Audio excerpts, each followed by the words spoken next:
The captain of a Qatari fishing trawler sailing early in the morning to the port of Doha spotted an uncontrolled motorboat on the open sea. Upon approaching, the crew discovered two women on board.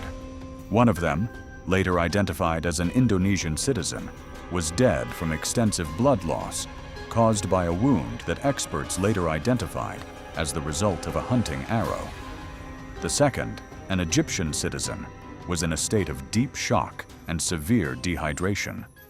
This discovery, recorded by the Coast Guard, became the starting point for an investigation that the Qatari authorities subsequently tried to conclude without publicity. To understand how these women ended up 80 kilometers from the coast, it is necessary to reconstruct the events that preceded their discovery. At the center of this story is 28-year-old Yasmin, an Egyptian citizen who arrived in Doha on a work visa. Like thousands of other women from Southeast Asia, Africa, and Arab countries, she worked as a domestic servant. Her contract with a cleaning agency in Doha provided her with an income of $600 per month. This was a standard salary for such a position, but for Yasmin, it was critical. She sent almost all of her earnings to her family in Cairo. The money went to support her sick mother, who needed expensive kidney surgery, and to support her 3 younger sisters, who were receiving an education. Yasmin worked without days off, taking extra shifts and saving rigorously. Her life in Doha was a closed cycle, working in the homes of wealthy Qataris, sleeping briefly in a shared room with other workers, and making weekly phone calls home. The agency's management described her as an efficient and unobtrusive employee. It was these qualities that apparently attracted attention to her when the agency received an unusual request. One day, the agency manager called Yasmin to the office. She was offered what they called a special project. The job was temporary, for only 3 days. The client was a high-ranking official whose name was not disclosed. The place of work was a private area where transportation would be provided. The nature of the work was described vaguely. Assistance in preparing for a private event, serving guests. The pay for 3 days of work was set at $5,000. This amount was almost 10 times her annual salary. The agency manager emphasized that the offer required absolute confidentiality and an immediate decision. Yasmin was aware of the risks associated with working at closed private events, about which there were various rumors among the servants. However, the $5,000 would fully cover the cost of her mother's surgery and subsequent rehabilitation.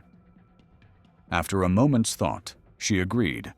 She was instructed to sign additional non-disclosure documents, the text of which was written in English, a language Yasmin knew only at a basic level. She was not given a copy. The next day, an unmarked car picked Yasmin up from the agency's dormitory. She was taken to a small private airfield outside Doha. There, she met 3 other women who had also been hired for this job. They were girls about her age, one from the Philippines, one from Indonesia, and one from Kenya. They kept to themselves, and it was clear that they had also been instructed not to make unnecessary contact. They were loaded onto a helicopter. The flight lasted about an hour. Yasmin, looking out the window, saw the coastline of Qatar disappear, replaced by the uniform blue surface of the Persian Gulf. The island where the helicopter landed was small, no more than 4 square kilometers, according to estimates. It was densely covered with jungle-like vegetation and palm trees. On the shore, near a small pier, stood the only modern villa, built of glass and concrete. A man who introduced himself as the manager met them at the landing site. He was a man with a stern face, of Pakistani origin, who spoke clear English. He immediately took the women's passports and mobile phones, explaining that this was a security requirement and registration procedure on private property. When Yasmin tried to clarify when her documents would be returned, the manager replied that all questions would be answered at the end of the day. The women were taken to a separate guest house adjacent to the main villa. The rooms were luxurious, with panoramic windows overlooking the ocean. The manager informed them of the rules. Prince Nasser, the owner of the island, who was 42 at the time, would arrive tomorrow. Today was meant to be a day of rest. They were forbidden to leave the guest house or approach the main villa or the pier without an escort. In the evening, they were brought dinner. The women ate in silence.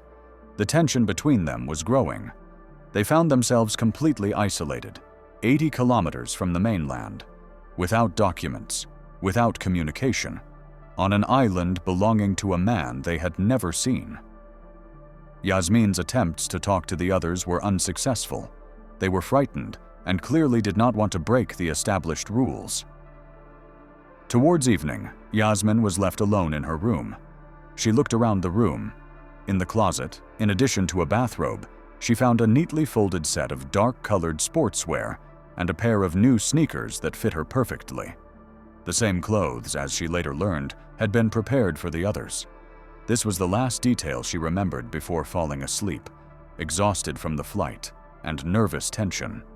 At around 3 a.m., Yasmin and the other women were awakened by a loud noise, which Yasmin later identified in her testimony as the sound of gunshots fired in the immediate vicinity of the guest house. These were not single shots. According to her testimony, it was a short but intense burst of gunfire, presumably from automatic weapons, fired into the air. Almost immediately afterwards, the doors to their rooms were forced open. Several people burst into the rooms. According to Yasmin, they were the same guards who had greeted them upon arrival. But now their faces were hidden by tactical masks, and they were armed with automatic weapons. They did not say a word, using only sharp gestures. The guards pointed to the sportswear and sneakers that Yasmin had previously noticed in the closet. They were ordered to change immediately. The state of shock and disorientation prevented the women from resisting or asking questions. They were led out of the rooms, their hands roughly tied behind their backs with plastic ties. The women were led along a dimly lit path from the guest house deep into the island, into the thick of the jungle. After about 15 minutes of walking, they came to a clearing lit by several powerful spotlights powered by a generator. A man was waiting for them in the center of the clearing. It was 42-year-old Prince Nasser. He was dressed in expensive camouflage clothing used by professional hunters. In his hands, he held a modern composite hunting bow, and a large knife was secured in a tactical sheath on his hip. The Pakistani manager who had met them on arrival stood next to him, acting as an interpreter, although the prince apparently understood English. Prince Nasser looked at the women. His gaze, as described by Yasmin, was devoid of any emotion. Then he began to speak. His tone was calm and businesslike, as if he were instructing staff before the start of a routine event. The manager translated his words. The prince explained the rules. He called what was happening a survival game. He said he would give them exactly 30 minutes head start. After that, he would begin the hunt. Their task was to hide and survive on the island. He reminded them that the island was surrounded by water and that the nearest shore was 80 kilometers away, making any attempt to escape by swimming impossible. The prince specified that the game would last 12 hours. However, he also set a key condition. If at least one of them survived until 6 in the morning, i.e. until dawn, she would be declared the winner. The winner, according to him, would immediately receive her freedom and a reward of $100,000. He did not specify what would happen to those he caught before that time. According to Yasmin, the women were in a state of shock. The Kenyan woman began to cry quietly, but the manager ordered her to be quiet with a sharp gesture. Prince Nasser gave a sign, and one of the guards cut the ties on the women's hands. "Run," he said. The women scattered in different directions, into the darkness of the jungle, away from the lit clearing. Yasmin, who had been a track and field athlete in Cairo during her school years and had good stamina, ran without looking back. Her first thought was to reach the shore. She instinctively believed that she would have a better chance of finding shelter, or perhaps a way to leave the island near the water. At that moment, she did not fully realize the distance to the mainland that the prince had mentioned. The jungle was dense and unfamiliar. She pushed through the undergrowth, trying to move as quietly as possible. but her own breathing seemed deafening to her. After what Yasmin estimated to be about an hour, although in her state of panic her perception of time was severely impaired, she heard the first scream. It was a distinct female scream, full of terror, coming from the side of the island where, as she recalled, the Kenyan woman had run. The scream was loud, piercing, and abruptly cut off. Yasmin froze, pressing herself to the ground and hiding in the thick roots of a large tree. She tried to suppress her panic. Fear gave way to a cold, clear understanding. This was not a game or some form of cruel staging. This was reality. Prince Nasser was indeed hunting them, and he was armed. Yasmin continued moving, but now much more slowly, listening to every rustle. She decided to move parallel to the coastline, but remain under the dense cover of the trees. The humid night air made it difficult to breathe. She navigated by the sound of the surf, which was barely audible through the thick foliage. She realized that the hunter was probably using night vision goggles, which made her completely vulnerable in the dark. She tried to choose routes where the foliage was denser, avoiding open glades. After what seemed like another 2 hours, a second scream rang out. It was much closer than the first. Yasmin recognized the Filipino woman's voice. The scream was short, followed by a sound like a struggle or a body falling, and then complete silence. Now there were only 2 of them left. Yasmin lay down on the ground, covering her mouth with her hands so as not to make a sound. She lay there until she was sure there was no immediate danger. Realizing that passive waiting in the jungle would lead to inevitable discovery, Yasmin began to move cautiously deeper into the island, away from the shore, where she assumed the hunter might be waiting for her. She moved almost blindly, stumbling over roots and branches. During one of these stops, she almost collided with another figure. It was the Indonesian woman whom Yasmin remembered from their brief conversation in the helicopter, named Sari. Sari was just as frightened, but unlike Yasmin, she was barefoot. She had lost her sneakers while crossing a small swampy area. The women communicated in whispers. Sari was on the verge of hysterics, but Yasmin managed to calm her down, explaining that noise would attract attention. They realized that their only chance was to join forces. Moving together was more dangerous in terms of noise, but it gave them a psychological advantage. They discussed the situation. Yasmin suggested that the prince would not expect them to go to the villa where the guards were stationed. But Sari had a different idea. She pointed out that the villa was the only place on the island with means of communication. If they managed to sneak into the house unnoticed, they could find a radio room or satellite phone and call for help. It was a desperate plan. The villa was the prince's headquarters, and there were sure to be armed guards there. However, the alternative was to wait passively in the jungle until a hunter with a bow found them. They decided to take the risk. According to their calculations, there were no more than 2 hours left before dawn. That is, before 6 in the morning. They had no time to hide any longer. They began to slowly make their way towards the villa, guided by the dim lights of the service buildings visible through the trees. According to Yasmin's estimate, it took them over an hour to reach the villa. They moved slowly, using the thick shadows, running from one hiding place to another. Time was running out. The clock on the wall in the guest house, which Yasmin remembered, showed that dawn would break at around 6 in the morning. According to their calculations, it must have been around 4:30 in the morning. All their hope was that the prince, having caught 2 victims, might stop actively hunting until morning, or that the guards, confident in the island's isolation, had relaxed their vigilance. The villa seemed to be plunged into darkness, except for a few dim service lights around the perimeter. The main living areas with panoramic windows were dark. The women circled the building, looking for a point of entry. They discovered that the door leading to the kitchen from the courtyard was unlocked. This could have been either an oversight on the part of the staff, or, more likely, part of a deliberate plan. They had no choice but to take the risk. Once inside, they found themselves in a large kitchen equipped with the latest technology. Everything was made of stainless steel and stone. They moved cautiously, trying not to make any noise. From the kitchen, they entered the main hall of the villa.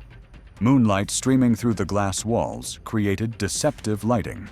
They passed a bar counter stocked with expensive drinks. Their goal was the radio room or the manager's office, where communication equipment might be located. They found a door that appeared to lead to a service corridor. At the end of the corridor was a room with electronic equipment. It was a radio room equipped with satellite communications. The equipment looked complicated, but the main transmitter had a standard red button with the International Distress Signal, SOS. Yasmin, who had taken basic courses in office technology in Egypt, understood that activating this signal might be their only chance. Sari stayed by the door, watching the corridor, while Yasmin approached the console. She pressed the button. Nothing happened for a few seconds, but then a green light came on the panel, confirming that the signal had been transmitted. At that moment, there was a click from the speaker in the corner of the room, followed by the calm voice of Prince Nasser. He spoke in English.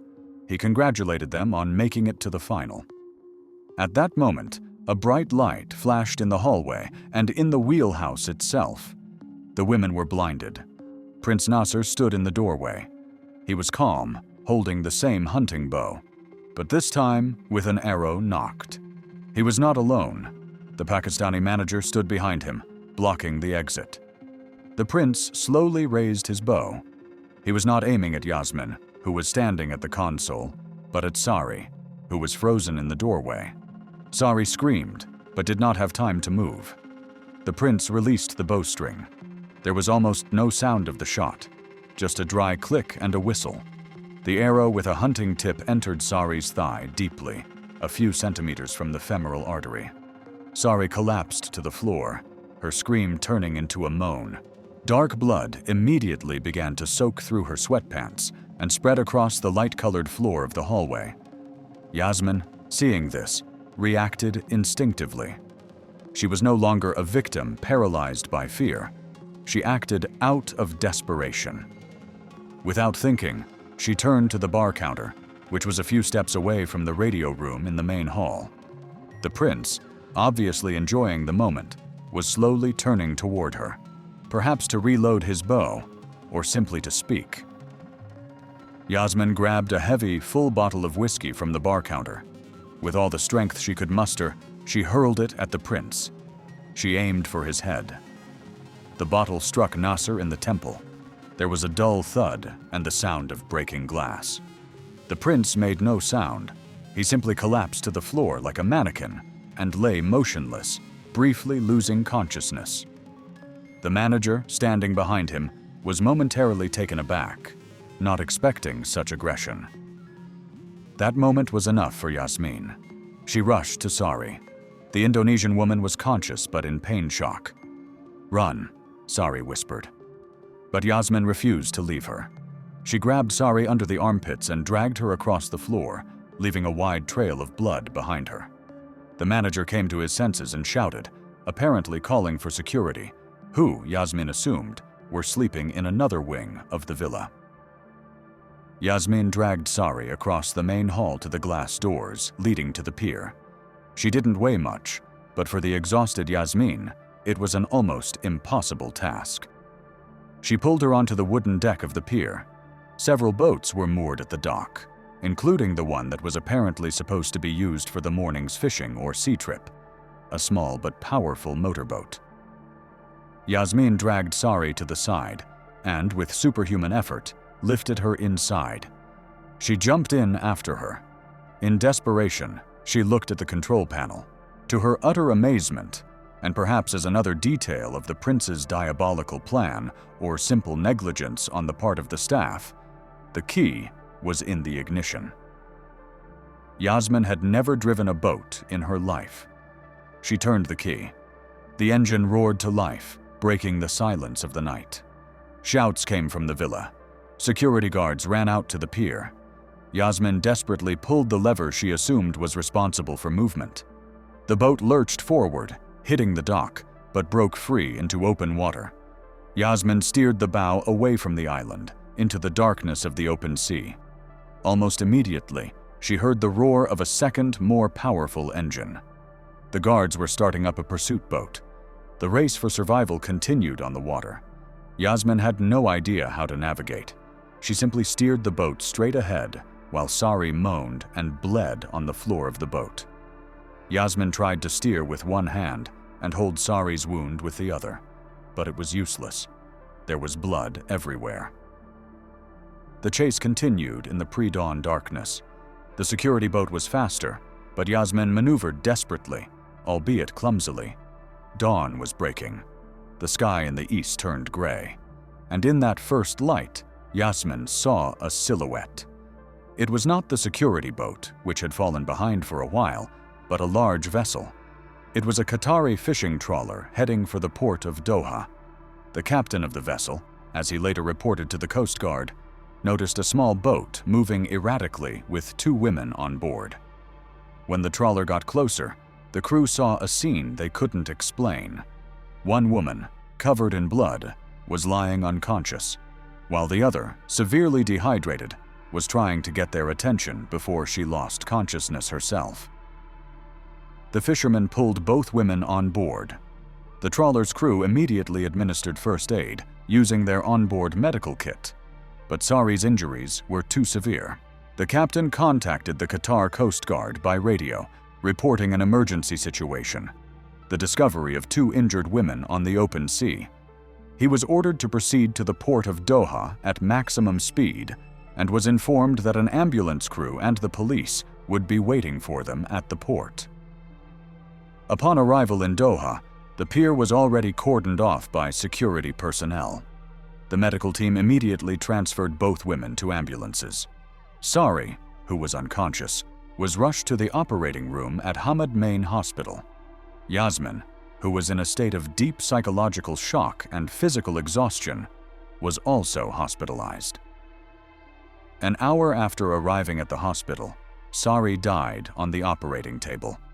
According to the doctor's conclusion, death was caused by irreversible blood loss and hemorrhagic shock due to a ruptured femoral artery. Initially, the police who arrived at the hospital treated the incident as a possible pirate attack or a failed attempt at illegal migration. However, as soon as Yasmin was able to speak, her testimony radically changed the course of the investigation. She gave a detailed, albeit rambling due to shock, account of the events of the previous 12 hours, the job offer, the helicopter flight, the arrival on the private island, the confiscation of her documents, the sportswear in the wardrobes, and finally, the night hunt organized by Prince Nasser. She described the deaths of the Kenyan and Filipino women, the trap at the villa, and Sari's injury. At first, the police were skeptical of her story, perhaps mistaking it for the ravings of a traumatized person. However, the physical evidence was undeniable. Sari's wound had been inflicted not by a firearm or a conventional cold weapon, but by a specific hunting spearhead, which had been removed during surgery. In addition, Yasmin gave the exact name, Prince Nasser, a member of one of the influential branches of the ruling family. This name immediately elevated the level of the investigation. The case was transferred from the port police to the State Security Service. Based on Yasmin's testimony and physical evidence, Sari's dead body, a decision was made to conduct an immediate operation on the island, which was quickly identified by air traffic control as the private property of Prince Nasser. A special operations unit of the Coast Guard was sent to the island. What they found fully corroborated Yasmin's words. Prince Nasser, his manager, and several security guards were on the island. The prince had visible signs of trauma to his head, presumably from being struck with a bottle. While searching the island, in the area Yasmin had indicated as the place where she heard the screams, the task force discovered 2 fresh graves. The graves were shallow, dug in haste. They contained the bodies of 2 other women, a Filipino and a Kenyan. A forensic examination conducted later determined that both women had died from multiple stab wounds, presumably inflicted with a large hunting knife. Traces of blood matching Sari's blood type were found in the villa, as well as broken glass from an expensive whiskey bottle. Prince Nasser and all the staff on the island were arrested and taken to Doha for questioning. The incident involving a member of the royal family, 3 murdered foreign nationals, and 1 surviving witness had the potential to escalate into a major international scandal. However, further events unfolded according to a different scenario. Prince Nasser was taken into custody. A team of high-profile lawyers immediately got involved in the case. Their defense strategy was announced almost immediately. According to their version, what happened on the island was not murder. They claimed that the women had been hired to participate in an extreme role-playing game with elements of survival. The lawyers provided contracts allegedly signed by all 4 women, including Yasmin and Sari. These documents, written in English, described the risks in detail, including the possibility of injury, and specified a reward of $100,000 for successfully completing the game. The lawyers insisted that all the women participated voluntarily, lured by the large sum of money. The death, they said, was a tragic accident, the result of a failure to follow safety rules during the game. The investigation also faced difficulties in gathering direct evidence against the prince. The murder weapon, the knife used to kill the Kenyan and Filipino women, was never found. The bow that wounded Sari, according to the defense, was loaded with a special humane arrow with a blunt tip for role-playing games, and the fatal wound was the result of an accident and Sari's fall.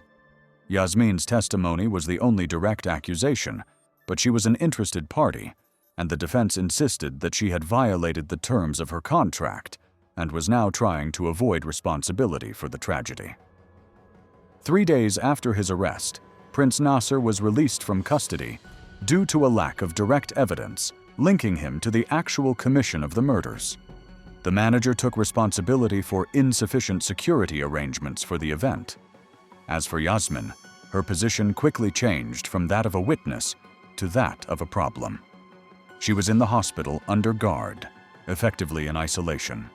Neither representatives of the Egyptian embassy nor journalists were allowed to visit her. A few days after the prince's release, she was visited by people who did not introduce themselves, but were acting on behalf of the authorities. She was made an offer she could not refuse. She would be paid compensation in the amount of $500,000. In return, she had to leave Qatar immediately and return to Egypt. She was also made to understand, in no uncertain terms, that the safety of her family in Cairo, her mother and 3 sisters, depended directly on her complete silence. Any attempt to contact the media or human rights organizations would have fatal consequences for her loved ones. Deprived of her passport, phone, and any support, Yasmin was forced to agree. She was deported from Qatar on the same day, put on a private flight to Cairo. The money was transferred to an anonymous account. The story of the hunt on the island never received widespread publicity. The Qatari authorities classified the incident as an accident that occurred on private property. The families of the deceased Filipino and Kenyan women were also paid substantial compensation through their recruitment agencies, which ensured their silence. The case was officially closed,